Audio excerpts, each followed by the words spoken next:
In the year 476 AD, the most powerful civilization on Earth ceased to exist. No explosion, no warning, just silence. And here's the thing nobody tells you. The people living inside that empire didn't even realize it was ending. They were watching entertainment, arguing about politics, spending money they didn't have. Sound familiar? Because in the next 8 minutes, I'm going to show you something historians have known for decades, but governments never want to talk about. Every great empire follows the exact same pattern before it dies. And right now, America is inside that pattern. Let's start at the beginning because every collapse has to start somewhere. Step 1. They rise.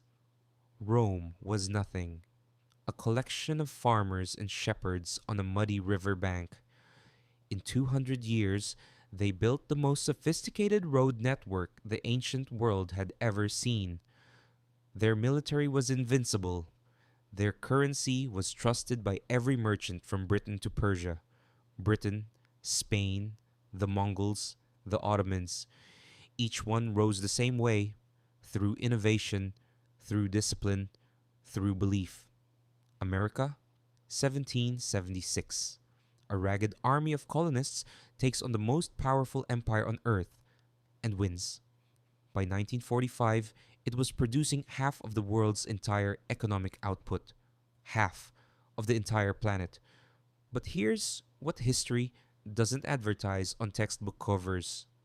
The moment an empire reaches its peak, the decline has already begun. And the scariest part? The people inside can never see it because they're too busy celebrating. Historians call it the collapse cycle. 5 stages. Every empire, without exception, hits all five. Stage 1, overexpansion. The empire gets comfortable, then greedy. It stretches itself across more land, more wars, more debt than it can manage. Rome had 1.7 million soldiers stationed across 3 continents. The cost was catastrophic.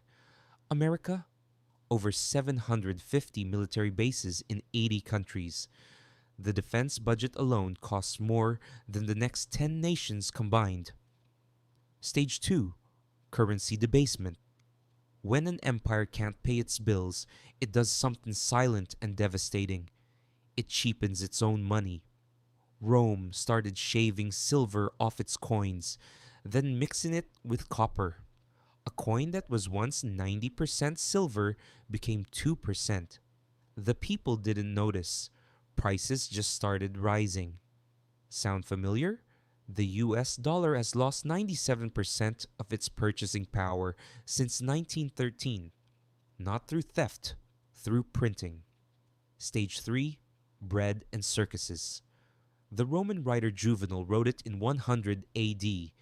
Give the people bread and circuses, and they'll never ask who's running the empire. Free grain, free entertainment, gladiators dying in arenas, while senators rob the treasury behind closed doors. Today we have social media feeds that never end, reality television, celebrity drama, sports seasons that bleed into each other. The machine keeps spinning, and most people never look up. Stage 4, political fracture. The institutions stop working, leaders stop leading. The empire becomes ungovernable, not because of outside enemies, but because of the war inside.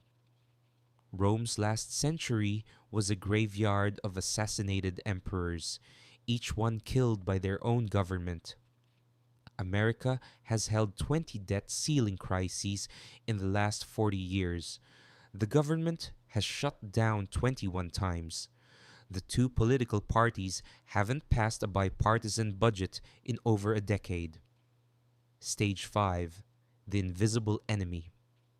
By the time the barbarians reached Rome's gates, Rome had already collapsed from within. The walls were still standing. The army was still marching, but the soul was gone.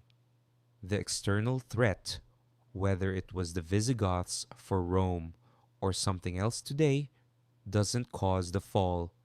It just finishes what was already dying. Here's where it gets uncomfortable, because I'm not saying America is doomed.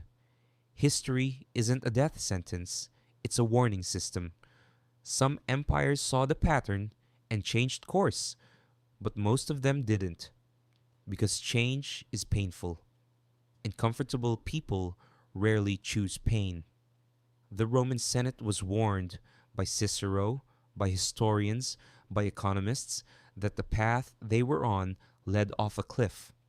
They heard the warnings, applauded the speeches, then went back to business as usual. Do you see the parallelism?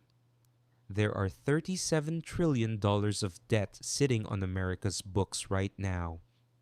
Interest payments alone are consuming more of the federal budget than the entire Defense Department.